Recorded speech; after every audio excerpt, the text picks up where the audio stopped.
నమస్కారం DR focuses కి స్వాగతం. నేను మీ ప్రగతి. అల్లు అర్జున్ రామ్ చరణ్ మధ్య వివాదం.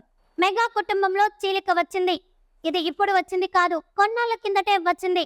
మెగా కుటుంబం అంటే మెగాస్టార్ చిరంజీవి, పవన్ కళ్యాణ్, నాగబాబు, రామ్ చరణ్, అల్లు అర్జున్, వరుణ్ తేజ్, సాయిధరమ్ తేజ్, వైష్ణవ్ తేజ్ హీరోలుగా ఉన్నారు.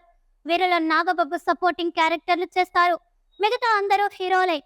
ఆర్య నుంచి పుష్ప సినిమా వరకు తనకంటూ ఓ ప్రత్యేకమైన ఇమేజ్ ను అల్లు అర్జున్ సొంతం చేసుకున్నాడు. తనకంటూ సొంత ఇమేజ్ ఉండాలి, సొంత క్రేజ్ ఉండాలి, ఒకరి నీడ ఉండకూడదు అని భావించిన అల్లు అర్జున్ మెగాస్టార్ చిరంజీవి కాంపౌండ్ నుంచి బయటకు వచ్చేశారు. వాస్తవానికి మెగా ట్యాగ్ తోనే బన్నీ హీరో అయ్యాడు. మెగా హీరోలందరిలో స్టైల్ గా ఉంటాడు కాబట్టి స్టైలిష్ స్టార్ గా మారాడు.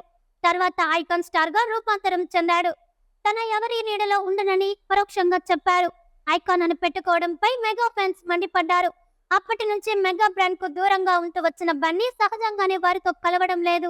ఒక మనసు సినిమా ఈవెంట్ లో మెగా ఫ్యాన్స్ పవన్ కళ్యాణ్ అని అరుస్తూ ఉంటే బన్నీ ఫైర్ అయ్యాడు. చెప్పను బ్రదర్, ఊరికే పవన్ కళ్యాణ్ అని అరుస్తూ ఉంటే ఇబ్బందిగా ఉంటుంది. వేరే హీరోల ఈవెంట్ లో కూడా ఇలా అరిస్తే ఎలా అని ప్రశ్నించారు. అప్పటి నుంచి ఏ సినిమా ఈవెంట్ లోనూ అల్లు అర్జున్ మెగా హీరోల గురించి ప్రస్తావించలేదు.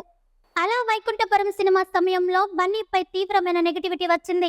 అంతేకాకుండా చిరంజీవి పుట్టినరోజున ఎప్పటికో నామకే వాస్తేగా శుభాకాంక్షలు చెప్పడం కూడా మెగా కుటుంబానికి, అల్లు కుటుంబానికి దూరం పెరిగిందనే విషయాన్ని స్పష్టం చేసింది.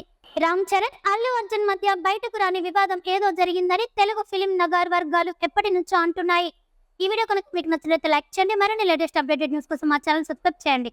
ఈ వీడియోపై మీ వివరణ అభిప్రాయాన్ని కామెంట్ రూపంలో తెలియజేయండి.